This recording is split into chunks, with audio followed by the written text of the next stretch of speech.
Selamat pagi Bapak Ibu Saudara sekalian, dan selamat bertemu kembali di dalam ibadah minggu. Kalau kita lihat kemarin di media-media sosial, ramai ya orang posting-posting mengenai hari kasih sayang, hari Valentine saudara sekalian. Tetapi saudara, sebenarnya buat suami istri jangan cuma tanggal 14 Februari, hari kasih sayang. Seharusnya sepanjang tahun hari kasih sayang. Ada juga istri yang bilang ya cuma 14 Februari hari kasih sayang. Sisanya berasa hari buruh. Nah, saudara sekalian, setiap hari menjadi hari kasih sayang ya. Tahun ini baru saja kemarin hari kasih sayang, tidak berapa lama lagi hari kasih ampau. Nah, saudara sekalian, memang dalam hidup kita banyak hal-hal yang menjadi satu dinamika yang menyenangkan saudara ya. Baik kita pada hari ini akan merenungkan firman Tuhan. Kita masuk di dalam eksposisi daripada surat Galatia dan akan membahas satu tema, yaitu buah roh dalam hidup seorang Kristen. Mari kita buka Alkitab kita dari Galatia pasal yang kelima, ayat ke-22 sampai 26. Kita akan membaca bersama-sama kelima ayat ini. Galatia pasal kelima ayat 22 sampai ayat ke-26. Kita membaca sambil kita memperhatikan satu persatu daripada buah roh tersebut. Mari kita baca Galatia 5 ayat ke-22 mulai 1, 2, 3. Tetapi buah roh ialah kasih, sukacita, damai sejahtera, kesabaran, kemurahan, kebaikan, kesetiaan, kelemah lembutan, penguasaan diri. Tidak ada hukum yang menentang hal-hal itu. Barang siapa menjadi milik Kristus Yesus, dia telah menyalibkan daging dengan segala hawa nafsu dan keinginannya. Jikalau kita hidup oleh roh, baiklah hidup kita juga dipimpin oleh roh, dan janganlah kita gila hormat, janganlah kita saling menantang dan saling mendengki. Mari kita masuk dalam doa. Kami berdoa dan mengucap syukur, Tuhan, Engkau memimpin kami sekali lagi untuk kami boleh beribadah. Dan pada hari ini persiapkanlah hati kami untuk kami menerima firman-Mu. Seringkali dalam hati kami banyak onak, banyak rumput-rumput liar yang menghalangi pertumbuhan dari benih tersebut.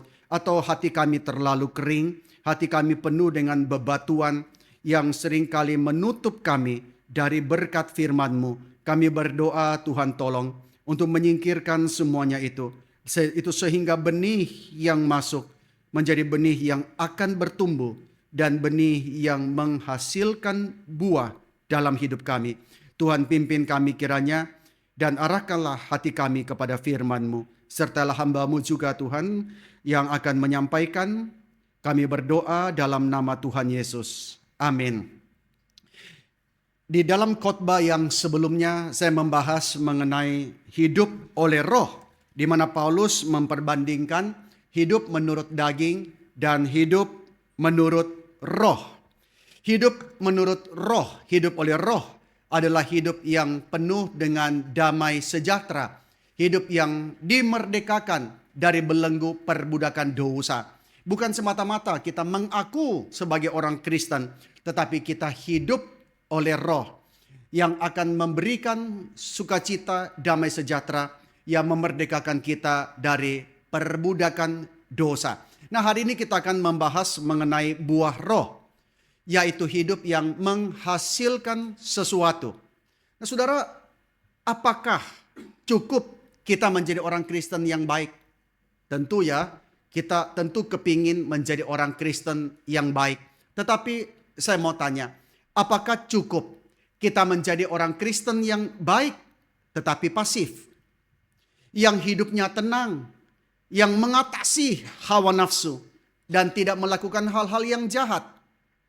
Saudara sekalian, hidup baik-baik, hidup tenang, melawan mengatasi hawa nafsu dan tidak melakukan hal yang jahat, itu adalah satu hal.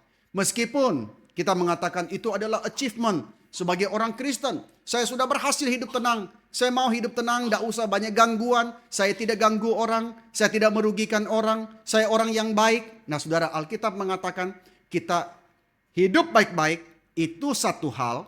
tetapi melakukan secara aktif hal-hal baik, itu hal yang sangat berbeda.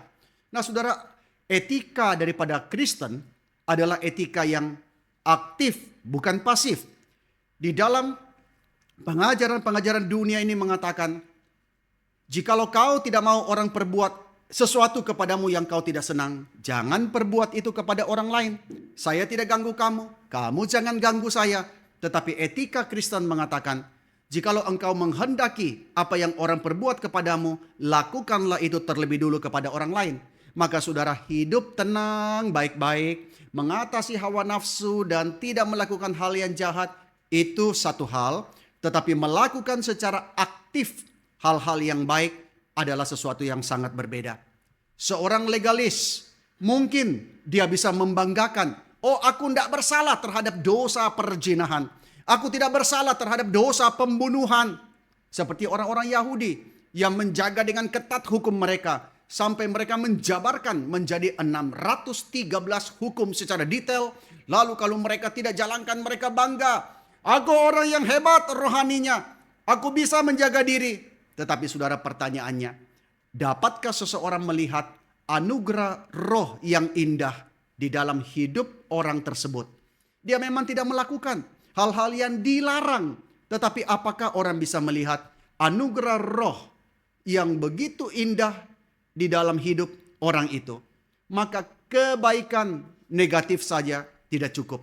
Harus ada satu kualitas yang positif yang juga dinyatakan. Perbedaan antara perbuatan dan buah itu sangat penting. Work and fruit. Kita seringkali pikir yang penting aku melakukan. Tetapi apakah itu berbuah? Saudara kalau lihat mesin, saudara mesin di pabrik, mesin itu bekerja dengan baik. Mesin itu bisa menghasilkan produk. Mesin itu bekerja teratur. Tetapi saudara perhatikan, mesin tidak akan pernah menghasilkan buah. Kita lihat mesin baik kerjanya.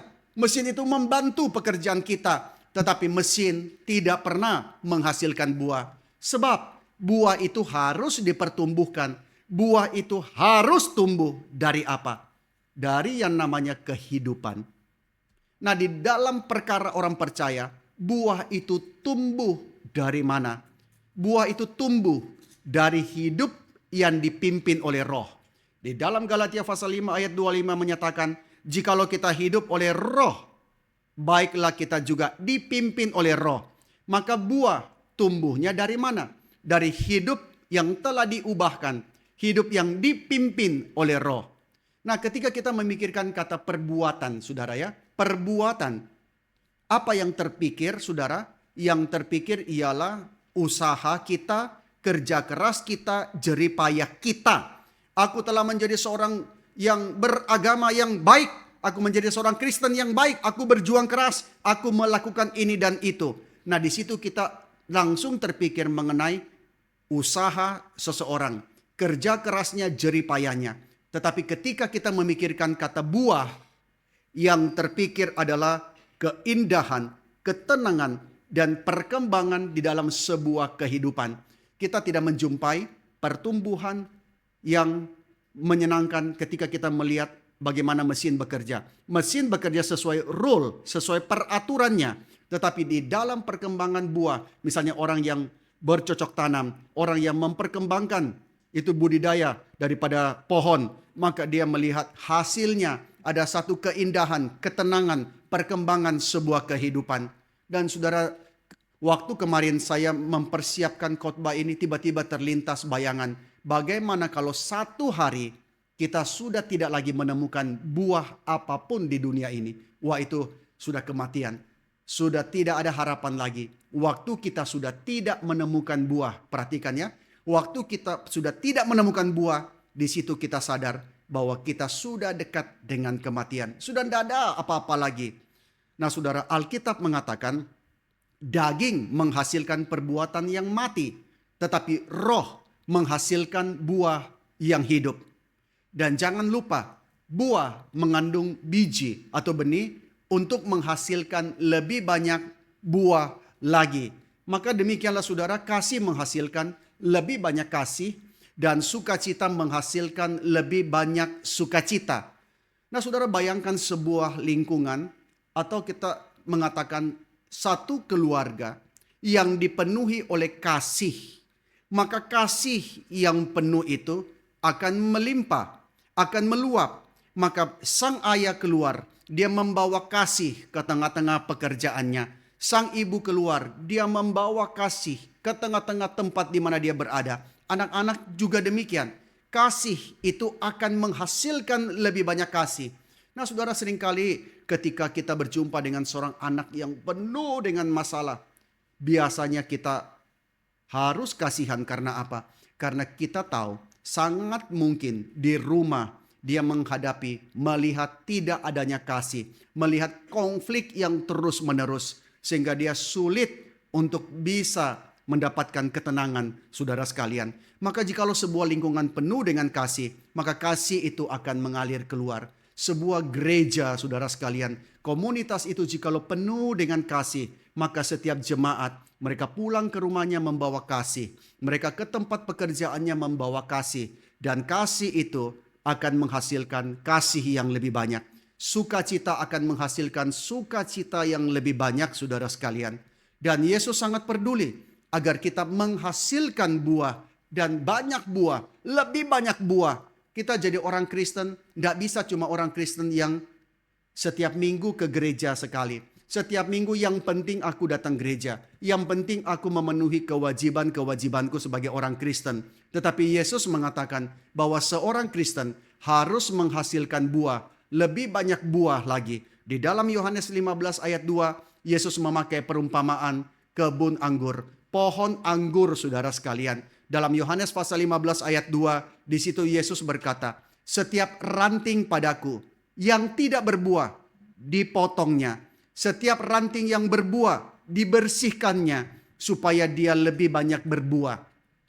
Jadi saudara, kalau orang Kristen tidak berbuah, itu bukan hidup yang Tuhan inginkan. Karena Yesus menghendaki ranting itu berbuah. Ranting yang padaku yang tidak berbuah, dipotongnya. Setiap ranting yang berbuah, dibersihkan, supaya dia menghasilkan lebih banyak buah. Waktu Tuhan bentuk kita, tidak enak. Tetapi supaya kita menghasilkan lebih banyak buah. Lalu di dalam Yohanes pasal 15 ayat 5, di situ Yesus berkata, akulah pokok anggur dan kamulah ranting-rantingnya. Barang siapa tinggal di dalam aku di dalam dia, dia berbuah banyak. Nah, Alkitab menggambarkan umat Tuhan sebagai pohon anggur. Pohon anggur berbuah banyak. Anggur tidak berbuah cuma satu kali satu buah, saudara sekalian. Tapi buahnya banyak. Dan buah itu dihasilkan melalui ranting. Ranting yang tidak ada apa-apanya. Ranting anggur tidak bisa dibikin apa-apa. Dibikin tusuk gigi tidak bisa, saudara. Ranting anggur begitu lemah. Dan di dalam kelemahan itulah buah yang banyak dihasilkan. Oleh karena apa? Oleh karena pokok anggurnya.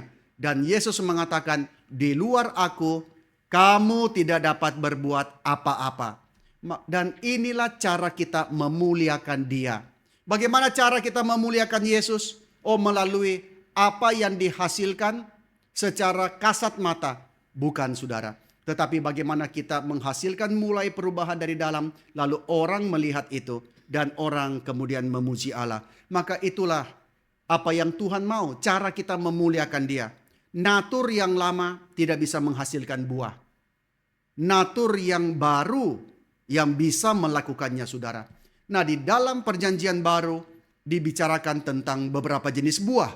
Misalnya kita lihat di dalam Roma pasal pertama ayat 13. Orang-orang yang dimenangkan bagi Kristus itu adalah buah.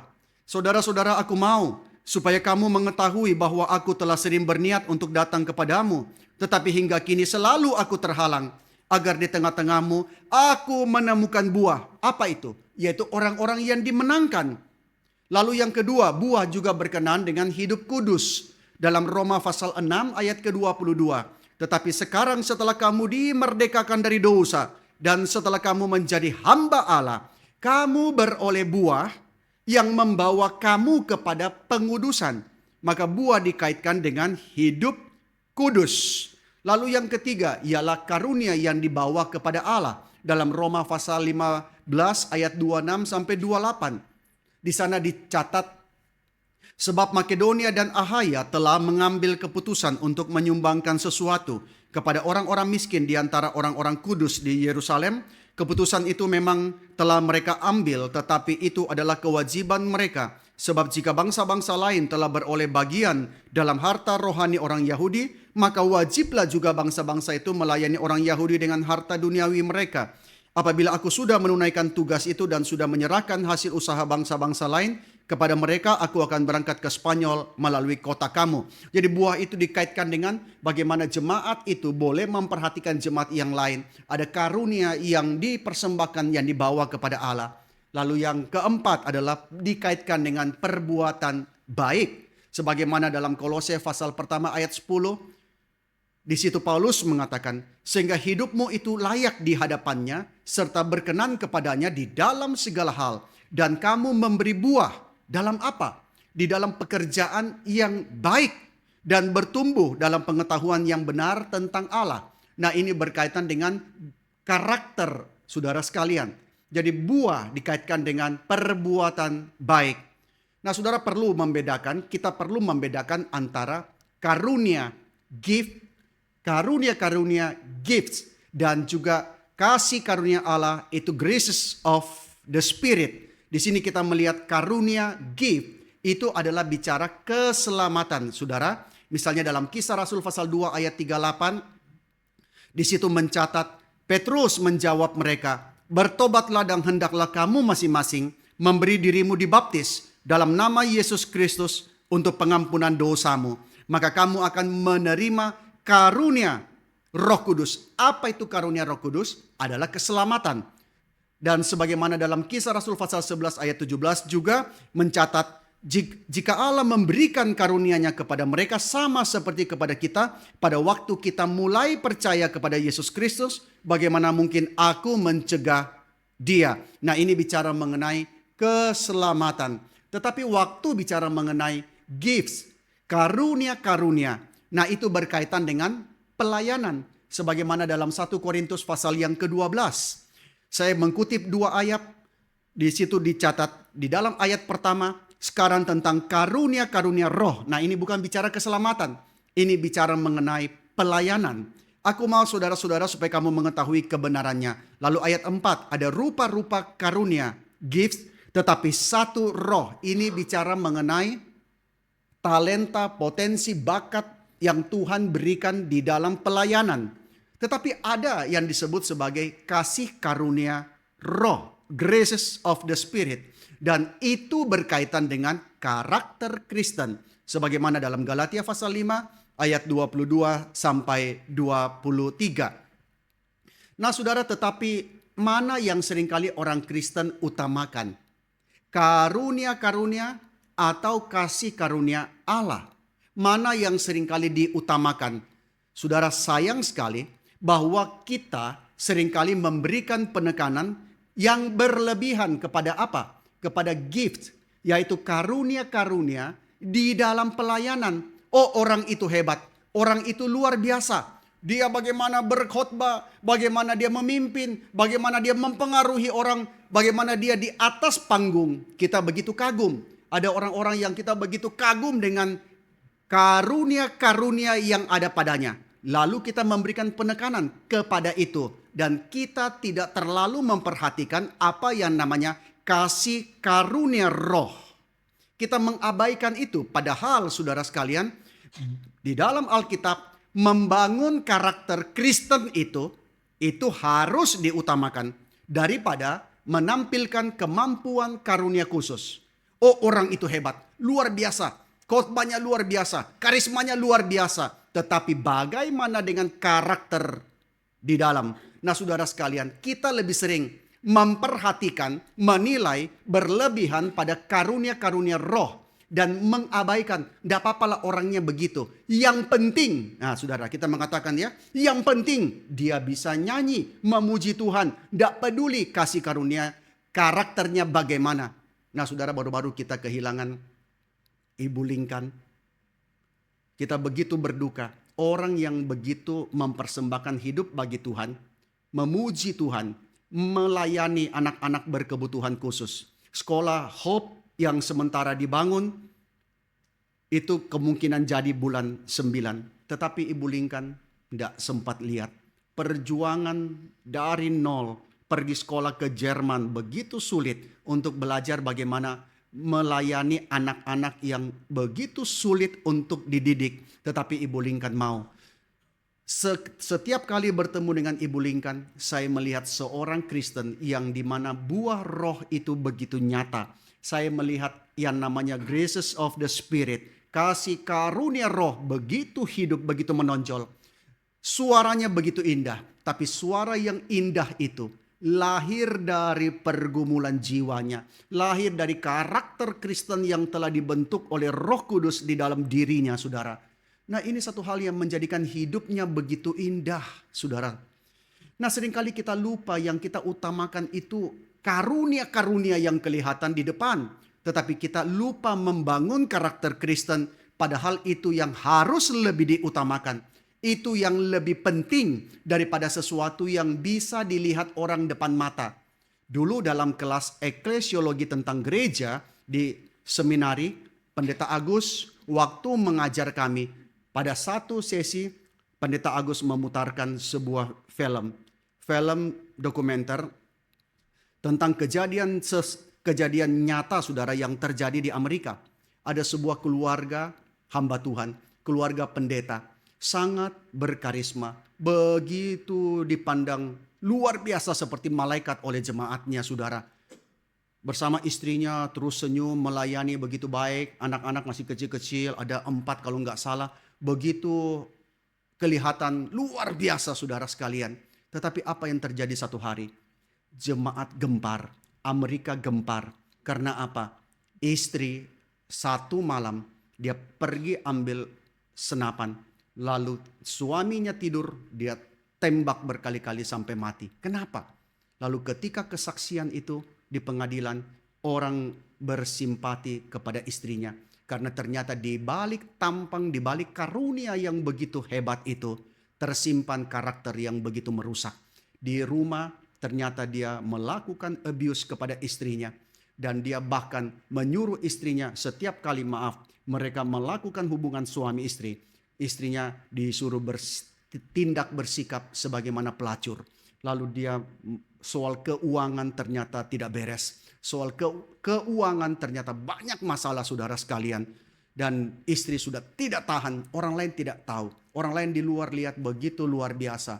Dan akhirnya istri membunuh suami. Wah, ini satu kejadian yang mengkagetkan orang, saudara. Kadang-kadang, saudara, kita lebih melihat kepada karunia-karunia di depan mata. Dan kita tidak peduli. Oh, yang penting saya melayani Tuhan, hebat.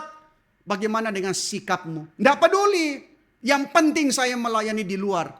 Nah, saudara sekalian, saya pernah dengar orang mengatakan begini. Cilaka, rapat-rapat di gereja itu lebih serem daripada rapat di perusahaan saya. Katanya begini. Rapat di perusahaan saya masih ada tato kromo.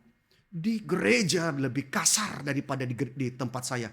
Wah, dengar itu jadi malu, saudara. Apakah kita lebih mementingkan bagaimana program-program itu dikerjakan daripada karakter setiap orang itu dibangun? Nah, di dalam bagian ini Alkitab menekankan penting kepada membangun karakter Kristen. Karakteristik yang Allah inginkan dalam hidup kita itu terlihat dari 9 rasa buah roh ini. Sebelumnya Paulus sebut 15 perbuatan yang jahat, perbuatan kedagingan. Setelah itu Paulus beralih kepada sesuatu hal yang kontras. Hidup yang kontras yang dikendalikan oleh roh. Tadinya hidup yang dikuasai oleh daging, sekarang dikendalikan oleh roh. Jikalau kita perhatikan daftar perbuatan dosa di dalam list kejahatan yang dinyatakan sebelumnya, kalau saudara lihat pada bagian sebelumnya itu kelihatannya apa, saudara? Kelihatannya tidak teratur, kacau balau, dan tidak lengkap. Kalau kita lihat Paulus mengatakan perbuatan daging itu percabulan, kecemaran, hawa nafsu, penyembahan berhala, sihir, perseteruan, perselisihan, iri hati, amarah, kepentingan diri sendiri, percideraan, roh pemecah, kedengkian, kemabukan, pesta pora. Tidak cukup sampai Paulus bilang dan sebagainya. Sudah lelah ya. Sudah lelah Paulus menjabarkan itu. Maka saudara di situ menunjukkan satu hidup yang tidak teratur, kacau balau, sesuai dengan sifat dosa yang acak, sifat dosa yang kacau balau. Sebaliknya, sifat-sifat karakter yang terkandung di dalam list kasih karunia kelihatan berada di dalam harmoni, indah, seimbang, dan simetris. Maka itu menunjukkan hidup yang dikuasai oleh dosa adalah hidup yang kacau. Kelihatannya baik-baik, tetapi hidupnya itu kacau, meresahkan, dan tidak sejahtera dibanding dengan hidup yang dikuasai oleh roh. Paulus mengelompokkan 9 anugerah ini menjadi 3 kelompok yang dimana kita melihat ada nuansa keteraturan dan kelengkapan kecukupan. Coba lihat di dalam slide ini, di mana Paulus mengkelompokkan 9 itu menjadi 3 bagian, yaitu kasih, sukacita, damai sejahtera. Lalu kelompok yang kedua, kesabaran, kemurahan, kebaikan. Lalu kesetiaan, kelemah lembutan, dan penguasaan diri. Ada macam-macam tafsiran yang diberikan tentang makna daripada struktur 3 bagian ini.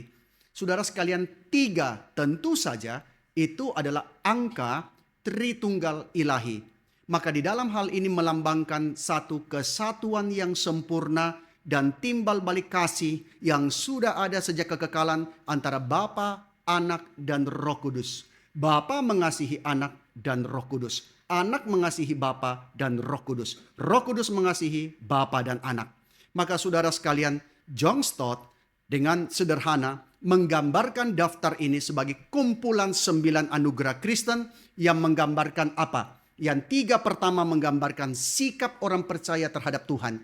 Yang 3 kedua menggambarkan sikap orang percaya terhadap orang lain. Dan yang 3 terakhir menggambarkan sikap orang percaya terhadap dirinya sendiri. Jadi kepada Tuhan, kepada orang lain, dan kepada diri sendiri. Nah, meskipun semua ini, dan kita melihat banyak cara yang bisa dipakai untuk mengelompokkan, membagi daripada buah roh ini. Tetapi saudara sekalian, kita tidak boleh memisahkan satu dengan yang lain. Kita tidak boleh mempreteli yang satu terpisah dari yang lain. Karena masing-masing dari 9 kualitas tersebut saling berkait, saling memperkaya, saling memperkuat di dalam proses pengudusan dalam hidup seorang percaya. Saudara sekalian, ketika kita menjadi orang percaya, itu bukan garis finish, itu garis start, di mana kita akan melalui proses pengudusan yang tidak mudah. Kadang-kadang Tuhan harus menggunting, membereskan, membersihkan ranting itu, sehingga dia menghasilkan lebih banyak buah. Dan 9 kualitas tersebut tidak bisa dipisahkan. Kadang-kadang kita mengatakan, saya sih bisa lemah lembut, tapi nggak bisa sabar. Loh, atau saya sih sukacita, tapi nggak bisa menguasai diri. Nah, saudara, nggak bisa. Waktu kita bertumbuh, kita terus berjuang supaya buah ini nampak. 9 sikap ini nampak. Nah, konsep berbuah atau fruitfulness tercantum di dalam tulisan-tulisan Paulus yang lain. Dan juga di dalam seluruh perjanjian lama. Israel misalnya, sering disebut sebagai kebun anggur Tuhan. Tuhan tidak bilang Israel kebun duren. Nah, kebun duren menghasilkan buah, tapi tidak bisa didekati, saudara. Pakai ada cara khusus. Anggur kelihatan lemah, orang habis, saudara ya. Tapi menyenangkan, saudara ya. Ya, duren juga menyenangkan bagi penggemar duren, saudara ya. Maaf, penggemar duren bukan mendiskreditkan. Cuma Alkitab tidak menyebut Israel sebagai kebun duren, saudara ya. Alkitab menyebut Israel sebagai kebun anggur Tuhan, karena menghasilkan buah yang limpah. Tetapi sayangnya Israel seringkali mengecewakan Tuhan karena tidak ada buah yang didapati. Demikian pula orang yang senang dengan hukum Tuhan dan berjalan di dalam jalan Tuhan, di situ dipersamakan di dalam Mazmur yang pertama ayat ketiga, dipersamakan dengan pohon yang ditanam di tepi aliran air yang menghasilkan buahnya pada musimnya. Pohon yang ditanam di tepi aliran air. Saudara sekalian, kalau kita ketemu orang yang hidupnya dalam Tuhan penuh dengan buah roh yang nampak, di situ kita melihat hidup yang seperti pohon yang ditanam di tepi aliran air, yang menghasilkan buahnya pada musimnya. Sangat indah gambaran itu, bukan saudara? Sangat indah itu gambaran itu. Bagaimana dia tidak habis-habisnya terus diisi dan tidak habis-habisnya menghasilkan. Hidup kita kering karena apa? Kita tidak diisi. Kita pelayanan mau menghasilkan, bagaimana bisa? Kita tidak diisi. Kita tidak mendapatkan asupan yang cukup. Orang yang senang dengan hukum Tuhan dan mau berjalan di dalam jalan Tuhan, Alkitab mengatakan sama dengan pohon yang ditanam di tepi aliran air yang menghasilkan buah pada waktunya.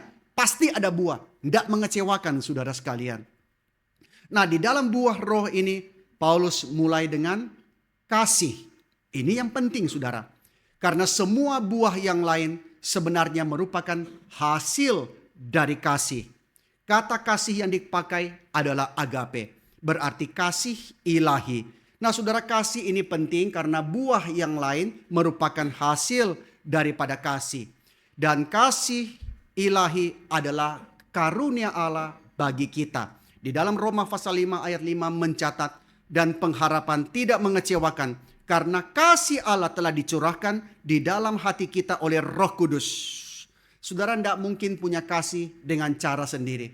Kita mau cinta pakai cara kita, tidak mungkin. Karena kasih ilahi adalah sesuatu yang dikaruniakan. Sesuatu yang dicurahkan dalam hati kita oleh Roh Kudus yang dikaruniakan kepada kita. Maka saudara, orang Kristen tanpa kasih itu tidak mungkin saudara. Karena kasih adalah sesuatu yang dikaruniakan. Sesuatu hal yang harus ada. Pasti ada dalam diri seorang percaya. Dan kita harus memupuk kasih. Kita harus berdoa supaya kasih itu makin bertambah. Di dalam Filipi pasal pertama ayat 9 Paulus berkata, dan inilah doaku supaya kasihmu makin melimpah. Nah kadang-kadang kita doa apa yang kita doa? Kita doa minta Tuhan berkat. Minta Tuhan kasih kelebihan. Supaya dibanding orang lain aku lebih. Dibanding orang lain aku menonjol. Nah kadang-kadang kita doa bagi keuntungan diri kita. Tetapi di sini Paulus bilang, this is my prayer. Paulus mengatakan semoga kasihmu itu makin limpah. Kasih yang limpah dalam apa? Nah ini penting saudara. Paulus mengatakan kasih yang limpah dalam pengetahuan yang benar. Dan dalam segala macam pengertian. Jadi kasih tidak boleh sembarangan. Kasih itu dalam pengetahuan yang benar. Karena itu orang Kristen harus mengerti kitab suci. Orang Kristen harus belajar. Kadang-kadang kita mengatakan untuk apa belajar teologi? Untuk apa belajar doktrin? Paulus mengatakan supaya engkau bisa mengasihi dengan benar. Supaya kasihmu makin melimpah. Jangan sembarang kasih. Banyak gereja mengatakan ayolah kita saling mengasihi. Tetapi tidak pernah ada pengertian firman. Jadi mengasihi dengan cara apa? Ya dengan cara pada umumnya dunia ini saudara sekalian. Tapi Paulus berkata aku berdoa supaya kasihmu makin limpah. Di dalam pengetahuan yang benar dan di dalam segala macam pengertian. Dan ketika seseorang hidup di dalam lingkup kasih, maka disitulah dia mengalami sukacita. Kita seringkali bypass.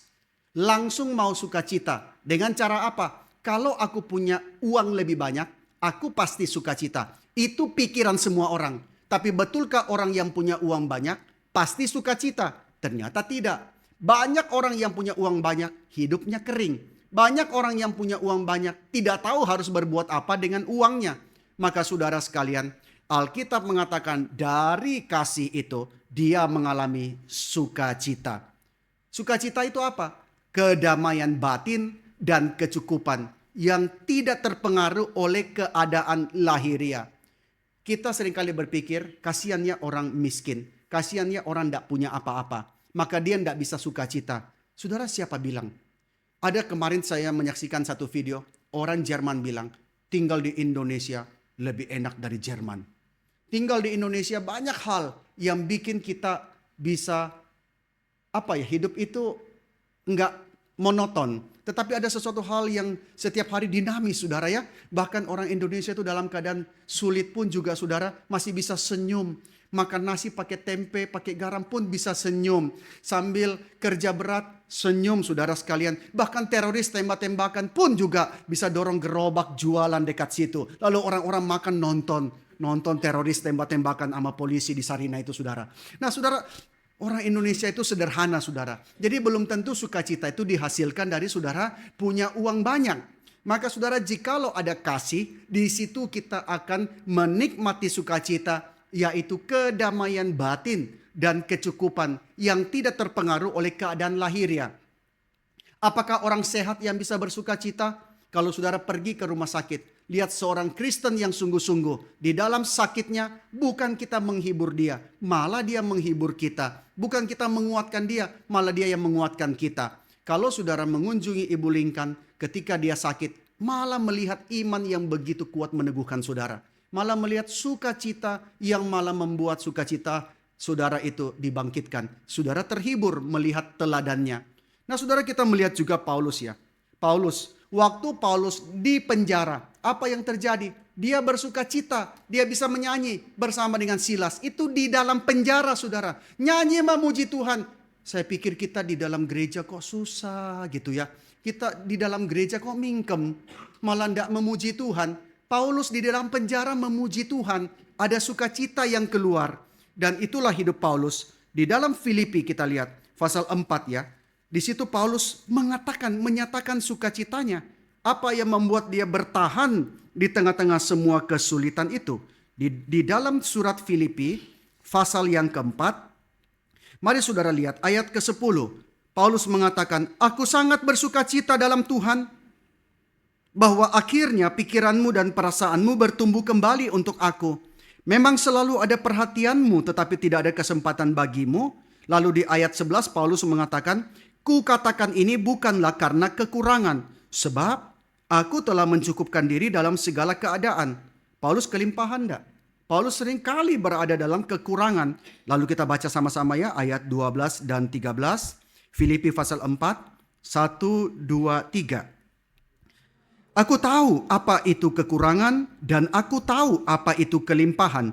Dalam segala hal dan dalam segala perkara. Tidak ada sesuatu yang merupakan rahasia bagiku, baik dalam hal kenyang maupun dalam hal kelaparan, baik dalam hal kelimpahan maupun dalam hal kekurangan. Segala perkara dapat kutanggung di dalam Dia yang memberi kekuatan kepadaku. Paulus memiliki satu keyakinan yang kudus dan itu membuatnya tetap bertahan meskipun menghadapi kesulitan. Nah, saudara, kasih dan sukacita bersama-sama menghasilkan damai sejahtera. Di dalam Filipi pasal 4 ayat 7, Paulus mengatakan damai sejahtera Allah melampaui segala pikiran.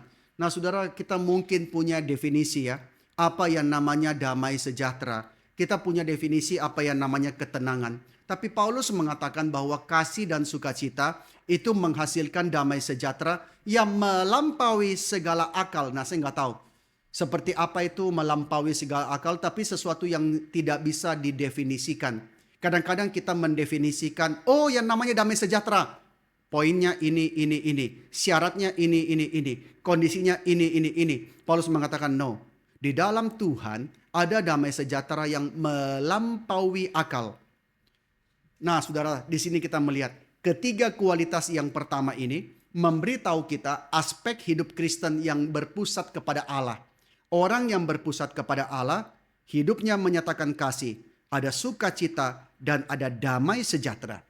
Lalu tiga hal berikut memberitahu kita tentang aspek kemanusiaan di dalam kehidupan Kristen.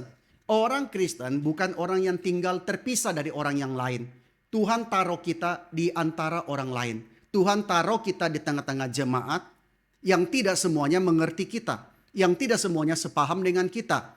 Dan kita di dalam pekerjaan, di dalam relasi kita satu dengan yang lain, apa yang perlu? Maka di sini Paulus mengatakan, perlu kesabaran, perlu kemurahan, perlu kebaikan, saudara.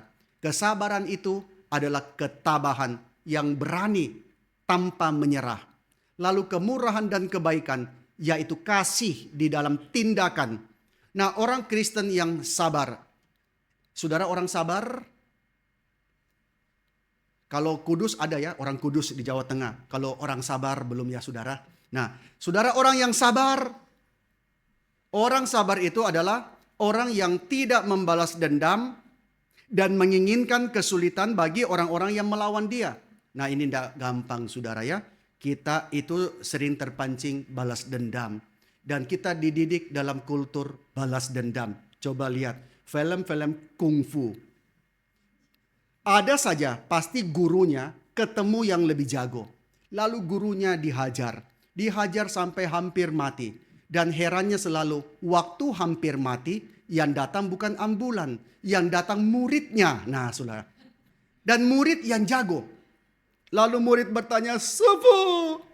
Murid nangis sambil rangkul pegang kepala gurunya. "Siapa yang berbuat ini guru?"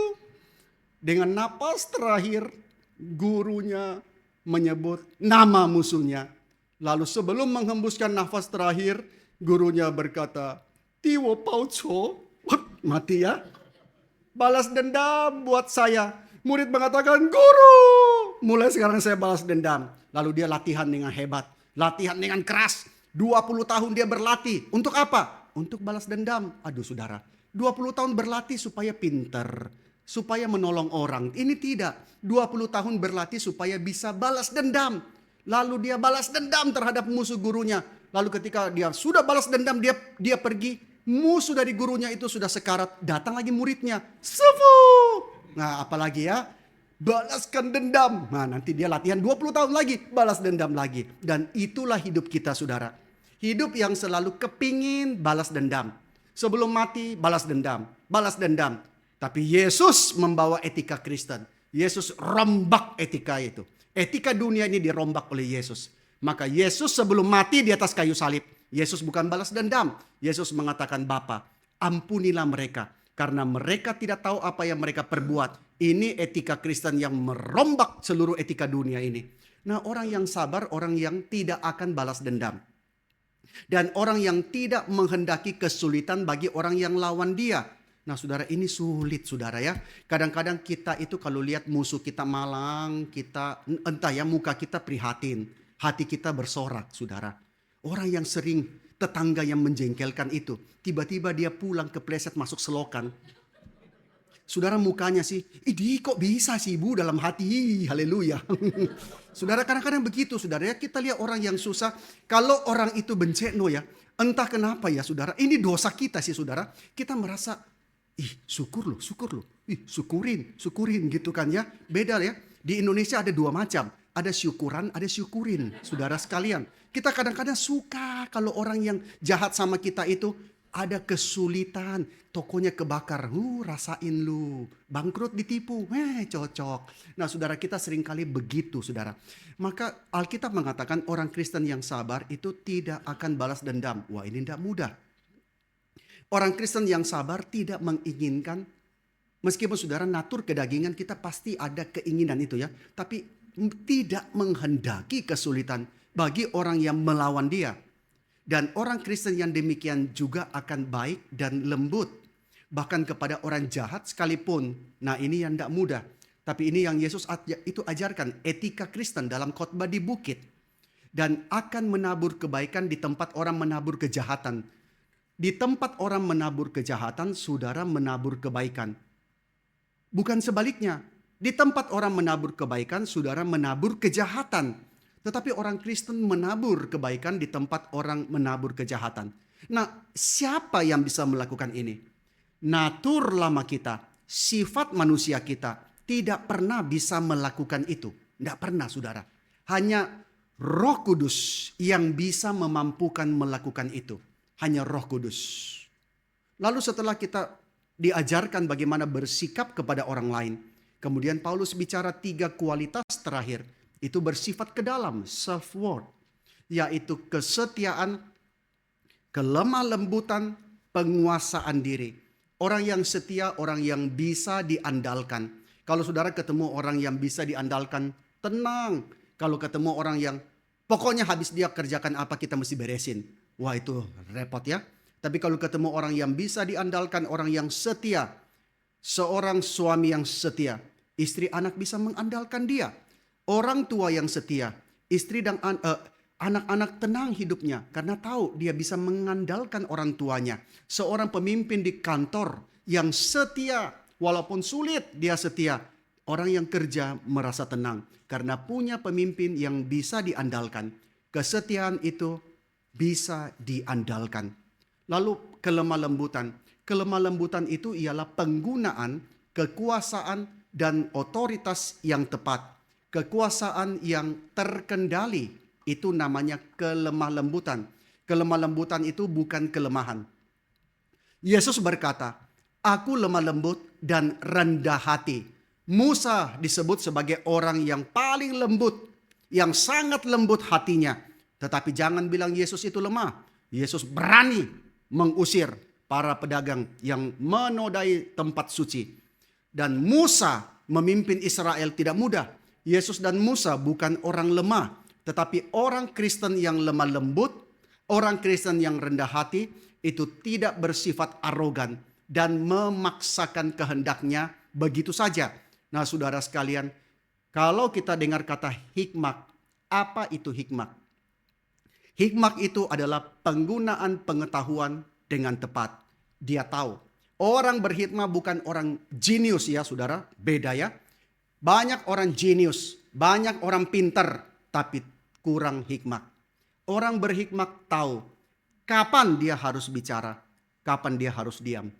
Orang berhikmat tahu kapan dia harus melangkah, kapan dia harus menunggu. Orang berhikmat tahu kapan dia harus memberikan teguran, kapan dia harus bersabar, menantikan pertumbuhan daripada seseorang. Hikmat adalah menggunakan apa yang kita tahu secara pas, secara tepat. Jikalau hikmat adalah penggunaan pengetahuan yang tepat, maka kelemah lembutan itu adalah penggunaan wewenang, penggunaan hak, penggunaan kekuasaan yang tepat. Saya ingat mantan gubernur Jakarta mengatakan, mau uji orang, kasih kekuasaan. Benar saudara. Mau uji orang, kasih dia kekuasaan. Lihat bagaimana dia pakai kekuasaan itu. Kelemah lembutan tahu kapan menggunakan wewenang otoritas yang tepat, saudara sekalian. Nah, kita diuji dalam banyak hal. Waktu kita punya hak, bagaimana kita mempergunakan itu. Banyak saudara sekalian, kita seringkali menyaksikan, kita memang punya hak. Tapi misalnya ya, waktu kita pergi ke tempat umum, ke restoran atau tempat-tempat umum, lalu kita mendapatkan pelayanan yang tidak sesuai yang kita inginkan, bagaimana kita bersikap? Apakah kita bersikap dengan kasar? Seringkali mendapati, saudara, orang-orang Kristen ketika pergi ke tempat makan, lalu orang tidak layani dengan baik, bisa marah dan maki saudara sekalian. Betul ada kesalahan yang dilakukan, tetapi di sini kita diuji bagaimana kita mempergunakan wewenang, mempergunakan kekuasaan, hak yang ada pada kita dengan tepat, dengan pas. Saya ingat dulu baca satu artikel, seorang perwira di Angkatan Udara Amerika. Dia satu hari, dia terjun payung. Waktu latihan terjun payung, itu biasanya ada prajurit rendahan yang melipat payung itu lalu taruh dalam ransel, tinggal dipakai. Kan mereka tidak lipat sendiri. Kalau lipat sendiri capek lah saudara ya. Jadi mereka dilipatkan. Lalu satu hari perwira itu parasutnya gagal mengembang. Lalu orang-orang mengatakan cilaka ini yang lipat parasut. Pasti dimaki, pasti didisiplin, pasti dipecat saudara sekalian. Tapi ketika dia hampir mati karena bersyukur ada parasut cadangan, hampir mati karena parasut utama tidak mengembang. Waktu dia turun orang kira dia akan maki si pelipat parasut itu. Tapi dia datang dan mengatakan, hari ini kamu sudah belajar satu hal.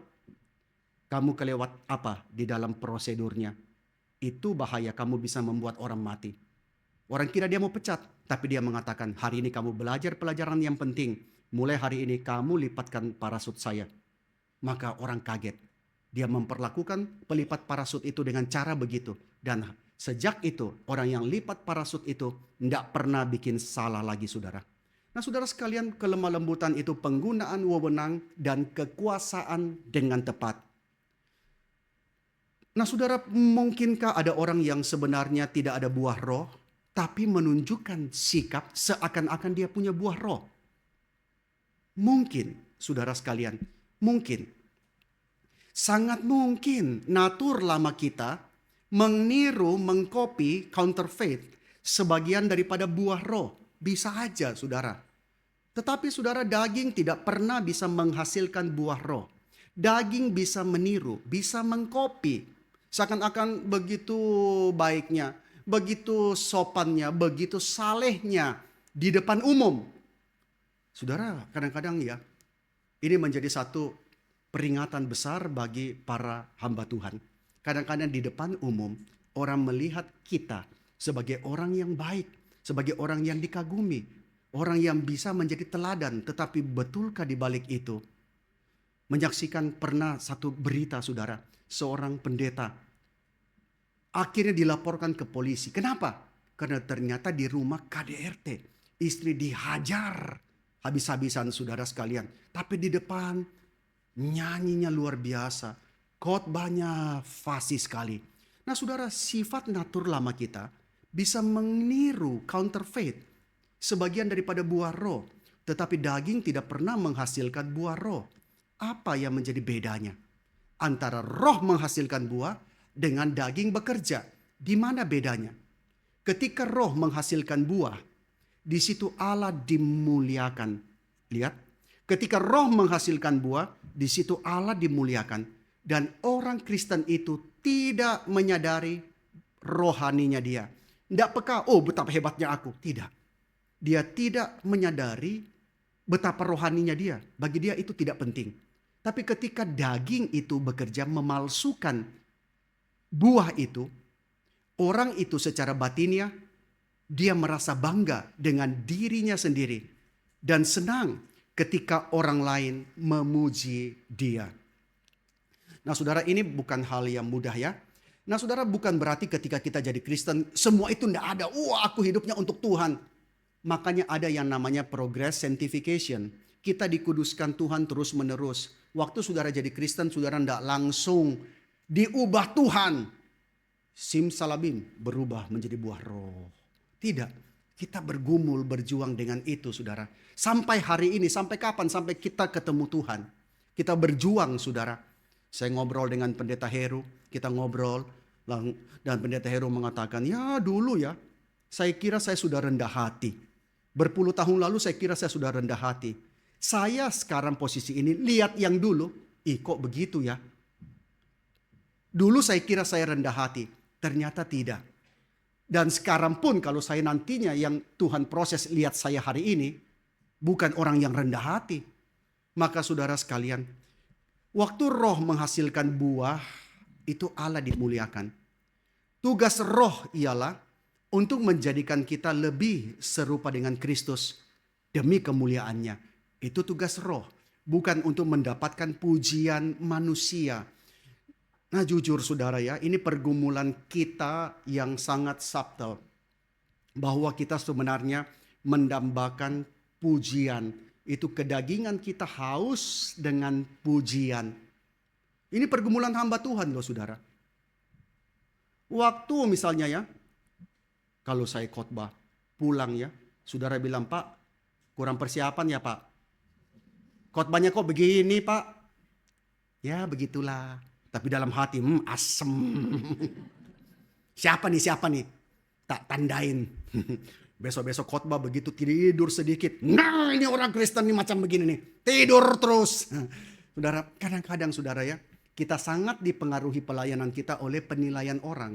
Dan itulah menjadi pergumulan kita.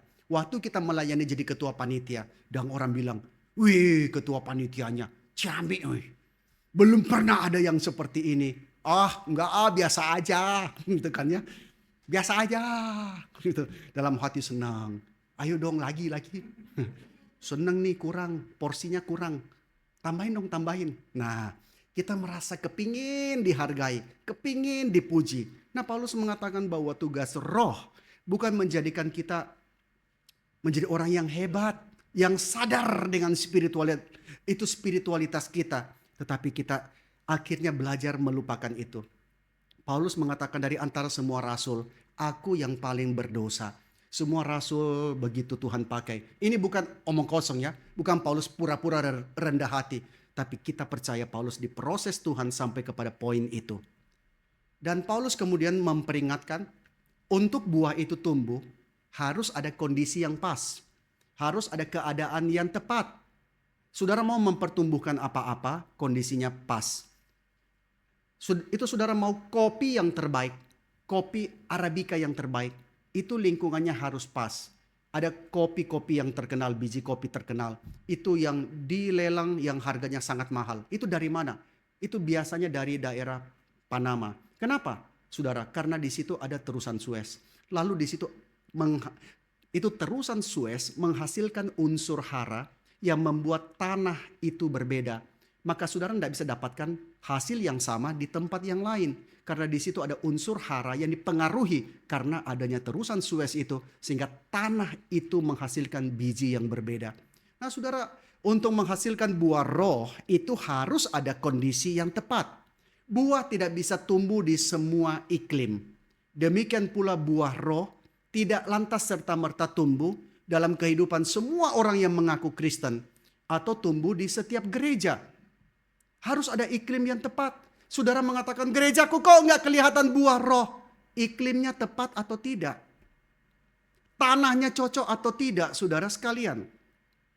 Buah roh itu tumbuh dalam iklim mana?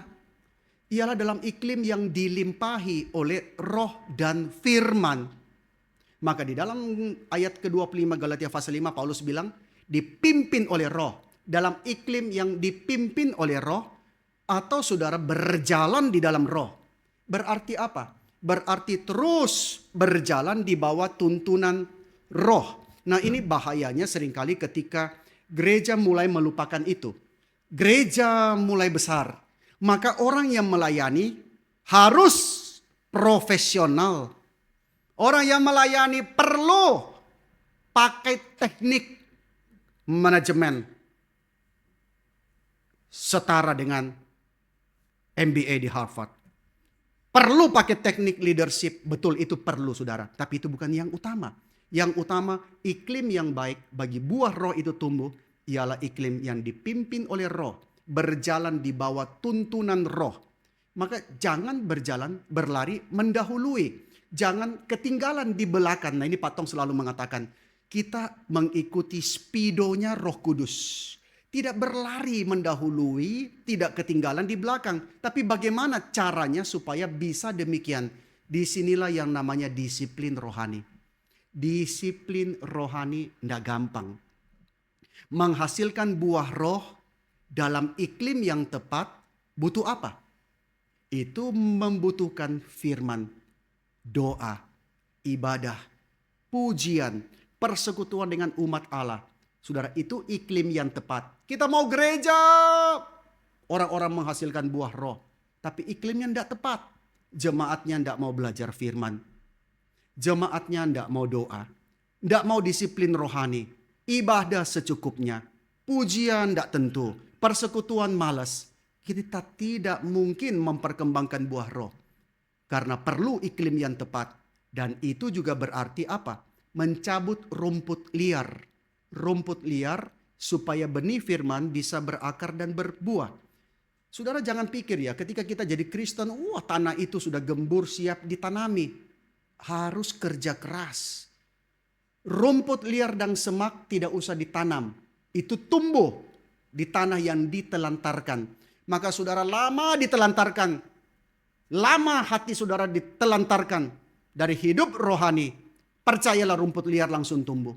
Rumput liar tumbuh, maka disiplin perlu cabut. Nggak enak. Cabut dulu. Batu-batu singkirkan. Tanah yang kering disiram, digemburkan. Baru benih ditanam. Kadang-kadang kita langsung mau benih ditanam. Ikut seminar, ikut speak, ikut kelas ini, kelas itu. Saudara benih masuk cuma dibuang saudara. Dibuang percuma. Saudara tahu lokasinya benih. Ini ada benih ini. Ada benih jambu, benih pisang, benih apa semua segala macam. Tapi tidak pernah bertumbuh. Kenapa? Cuma ditabur. Rumput liarnya banyak, semaknya banyak, batunya banyak. Tidak pernah dibersihkan. Untuk apa taruh benih?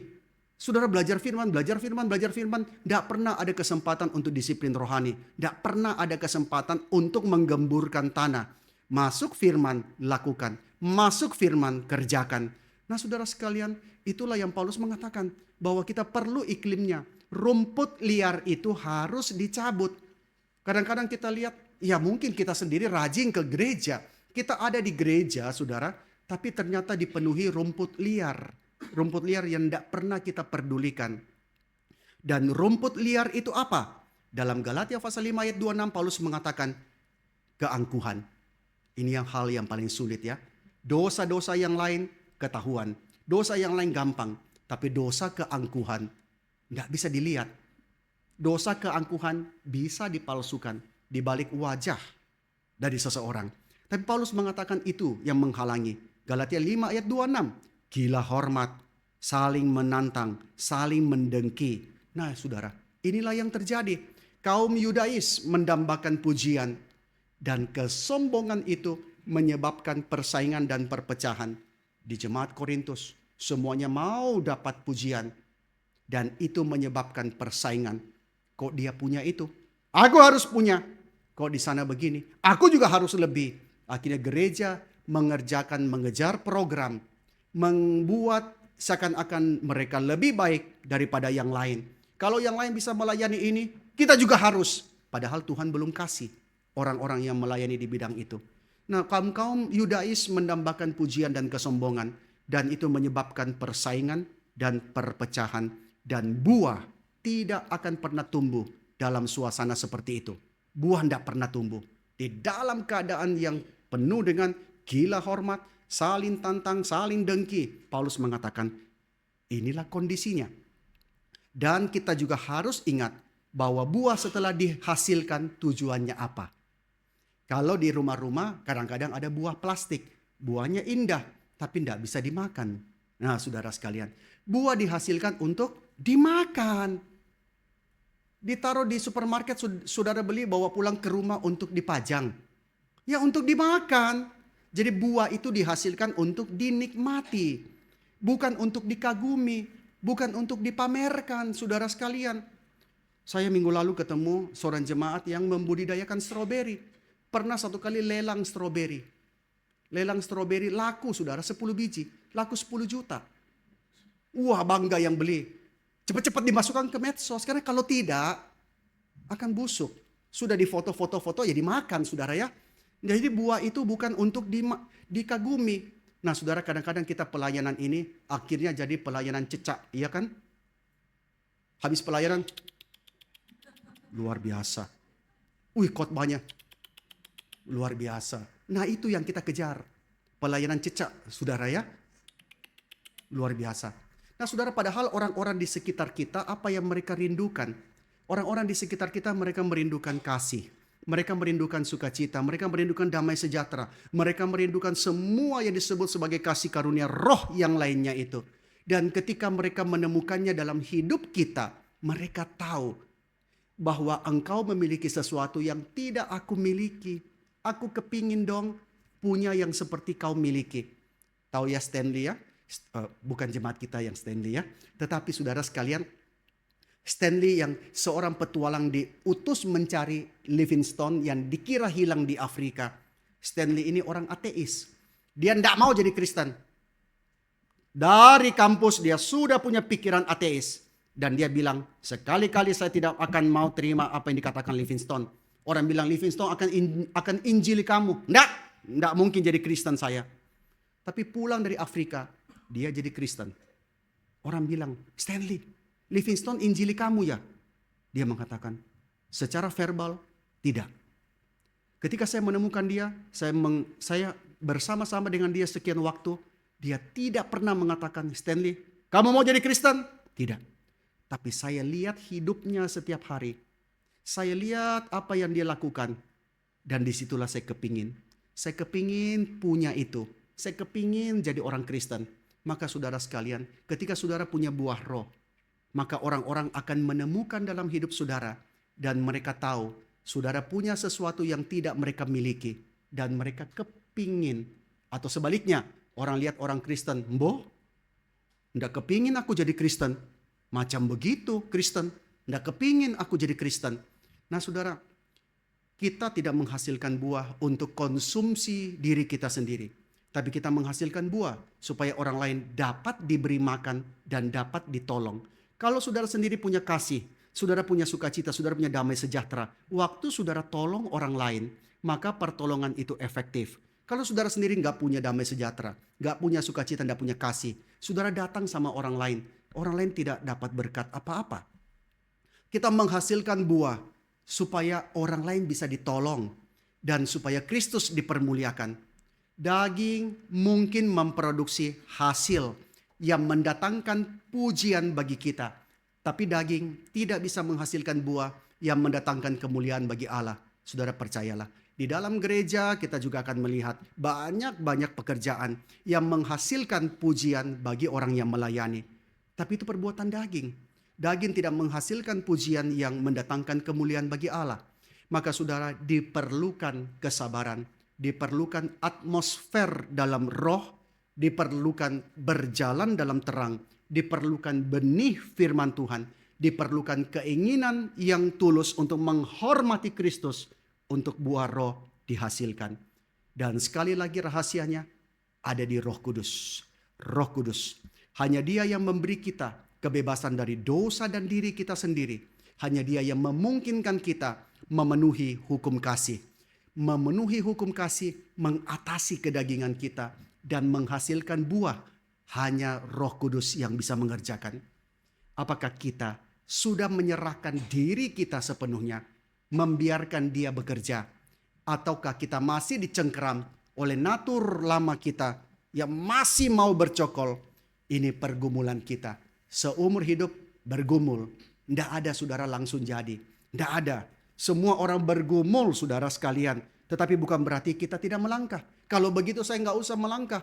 Saya nggak usah jadi orang Kristen yang melayani. Saya begini saja. Saudara, kadang-kadang kita masuk pelayanan, kita masih bergumul dengan kedagingan kita. Tapi waktu masuk pelayanan, kita bergumul, Tuhan kasih kekuatan. Kita lihat pimpinan Tuhan, kita diasah, kita digunting, dipotong. Supaya menghasilkan buah yang lebih banyak. Dan itulah hidup Kristen yang bertumbuh dan berbuah. Tidak langsung berbuah lebat, tapi melalui proses. Dan kiranya Tuhan pimpin kita untuk kita boleh memiliki kualitas itu dalam hidup kita. Mari kita berdoa. Tuhan Bapa dalam surga, kami berdoa Tuhan ampuni kami. Kami terus bergumul dan seringkali kami menyerah kepada kedagingan kami. Dan supaya kami tidak malu, kami meniru. Kedagingan kami mulai mengkopi sebagian daripada buah itu. Seakan-akan itu asli, namun itu hanyalah imitasi. Hanyalah sesuatu buah artificial yang menjadi tontonan, yang menjadi pameran. Tetapi bukan sungguh-sungguh buah yang bisa dimakan, yang bisa dinikmati, yang bisa mengisi hidup orang lain. Tuhan tolong kami. Supaya di dalam gerejamu ini Tuhan tercipta sesuatu kondisi atmosfer yang memungkinkan buah itu berbuah, bertumbuh dan menghasilkan dengan lebat. Kami berdoa Tuhan tolong kami, setiap kami satu persatu, baik hamba Tuhan, baik orang para pengurus yang melayani, baik setiap aktivis jemaat, guru-guru sekolah minggu, setiap jemaat awam dimanapun kami berada. Tuhan tolong supaya kami boleh menampakkan buah yang sesungguhnya. Kristus dimuliakan dan orang-orang diberkati. Terpujilah namamu. Kami berdoa dan kami bersyukur dalam nama Tuhan Yesus. Amin.